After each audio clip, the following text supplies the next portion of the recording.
రాష్ట్ర వ్యాప్తంగా అర్హులైన పేదలు చాలా కాలంగా ఎదురుచూస్తున్న కొత్త చేయుత పింఛన్ల మంజూరుపై ప్రభుత్వం కీలక ప్రకటన చేసింది.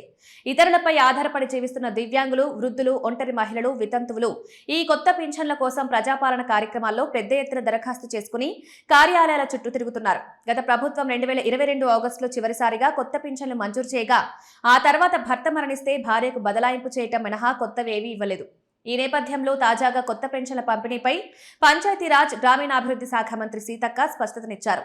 సోమవారం సెక్రటేరియట్లో మాట్లాడిన మంత్రి సీతక్క వచ్చే ఆగస్టు 15 నుంచి 2.5 లక్షల కొత్త పెన్షన్ల పంపిణీకి సర్కార్ చర్యలు చేపడుతున్నట్లు వెల్లడించారు. ముందుగా ప్రథమ ప్రాధాన్యత కింద ఒంటరి మహిళలు, వితంతువులకు ఈ పింఛన్లు అందజేస్తామని స్పష్టం చేశారు. ఇందుకు సంబంధించిన విధి విధానాలను ప్రభుత్వ పరంగా సమగ్రంగా సిద్ధం చేస్తున్నట్టు తెలిపారు. ఇటీవల మహబూబాబాద్ లో కొత్త పింఛన్లు ఇవ్వబోతున్నట్లు తాను చేసిన ప్రకటనకు కట్టుబడి ఉన్నామని, శాఖాపరంగా బలమైన కార్యాచరణను రూపొందిస్తున్నామని పేర్కొన్నారు.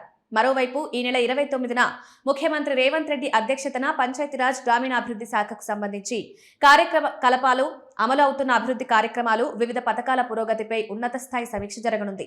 ఈ సమావేశంలో తెలంగాణ జలశ్రీ కార్యక్రమం, వీబీజీ రామ్జీ అమలు తీరుతో పాటు చేయుత పింఛన్ల పథకం విధి విధానాలపై సీఎం సమీక్షించనున్నట్లు అధికార వర్గాలు వెల్లడించాయి. ఇదిలా ఉంటే ప్రస్తుత పింఛన్దారులకు సంబంధించి గత కొన్ని నెలలుగా కొనసాగుతున్న లైవ్ అథెంటికేషన్ ముఖ గుర్తింపు సర్వేను ఈ నెలాఖరు నాటికి అత్యంత వేగంగా పూర్తి చేయాలని రాష్ట్ర పేదరిక నిర్మూలన సంస్థను ప్రభుత్వం ఆదేశించింది. ఈ సర్వేకు సంబంధించిన పూర్తి సమగ్ర నివేదికను ఆగస్టు 5 నాటికి ప్రభుత్వానికి సమర్పించాలని స్పష్టమైన ఆదేశాలు జారీ అయ్యాయి.